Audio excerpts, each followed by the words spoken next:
பாக்கியா எடுத்த முடிவால் வீட்டை விட்டு போகும் ஜெனி. லோக்கல் கவுன்சிலர் போடும் சவால்.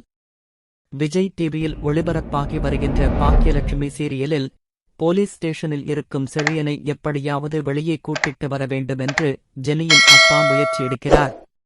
அப்பொழுது பாக்கியா வீட்டிற்கு சுதாகர் வருகிறார்.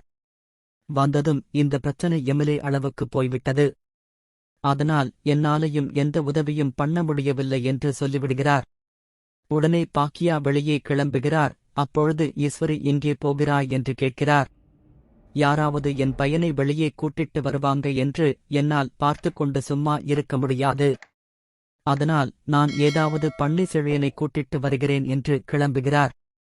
அப்படி கிளம்பும்போது செல்வியும் கூட்டிட்டு போலீஸ் ஸ்டேஷனுக்கு போகிறார். அங்கே போயிட்டு லோக்கல் கவுன்சிலர் பிரச்சனை பண்ணி ரவுடிசம் பண்ணியதை சொல்லி பாக்கியா லோக்கல் கவுன்சிலர் மீது கம்ப்ளைண்ட் கொடுக்கிறார். உடனே போலீஸ் நான் விசாரித்து பார்க்கிறேன் என்று சொல்லி பாக்கியவை வீட்டிற்கு போக வைத்துவிட்டார். இந்த விஷயத்தை கேள்விப்பட்ட ஜெனி அப்பா நேரடியாக வீட்டிற்கு வந்து பாக்கியா செய்தது தவறு என்று சண்டை போடுகிறார். இதை கேட்டதும் ஈஸ்வரியும் பாக்கியாவை திட்டுகிறார். உடனே ஜெனி நீங்க பேசாமல் சும்மா இருந்தா கூட செழியன் வீட்டிற்கு வந்து இருப்பான். உங்களிடம் உதவி பண்ணுங்க என்று கேட்டனா, ஏன் தேவையில்லாத வேலைகளை நீங்க பார்க்கிறீங்க என்று பாக்கியாவிடம் சண்டை போட ஆரம்பித்துவிட்டார். கடைசியில் ஒட்டுமொத்த குடும்பமும் பாக்கியாவுக்கு எதிராக மாறிவிட்டது. உடனே ஜெனி அப்பா, நீ இங்கே இருந்தது வரை போதும், இனிமேலும் இங்கே இருக்க வேண்டாம்.